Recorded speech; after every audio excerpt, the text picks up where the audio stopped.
যেই দাদাটির বিয়ের বরযাত্রী গিয়েছিলাম সেই দাদাটির বিয়ের আজকে রিসেপশন। তো তার রিসেপশনে যাওয়ার জন্য একটা গিফট তো কিনতে হবে, তো সেই জন্য বেরিয়ে পড়েছি বিকেলেই।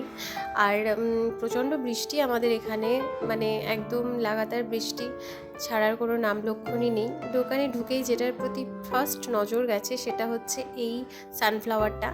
আমি এই সানফ্লাওয়ারটা ওদের জন্য কিনিনি, কিন্তু এটা আমি নিজের জন্য নিয়েছি। আর ওদের জন্য একটা ননস্টিকের ফ্রাইং প্যান নিয়েছি। আর আজকে আমি ফুল ভিডিও কিছুই করিনি, কারণ আমার মুডটা খুব অফ ছিল। তোমাদের সঙ্গে কি কখনো এরকম হয়েছে, মানে একটা সময় যাওয়ার জন্য ঠিক করার পরে 2-3 ঘন্টা লেট করে তোমরা গেছো? আমি 2-3 ঘন্টা লেট করিনি, প্রায় 1-1.5 ঘন্টা লেট হয়েছিল। তো যার জন্য আমি কোনো ভিডিওই করতে পারিনি। মানে সেজে গুজে বসেছিলাম, ভেবেছিলাম তাড়াতাড়ি করতে হবে, আধ ঘন্টার মধ্যে রেডি হয়ে আমি প্রায় 1.5 ঘন্টা বসেছিলাম। তো মুডটা একদম অফ হয়ে গেছিলো।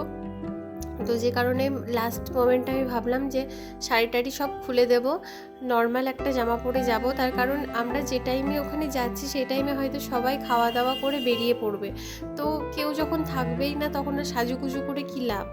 তো যাই হোক, পরে লাস্টে বর এসে একটু বোঝাই সোজাই যে কিছু করার নেই, কী করব বলো, টিউশনগুলো তো কমপ্লিট করে আসতে হবে। তো তারপরে আমরা চলে এলাম এখানে রিসেপশন পার্টিতে।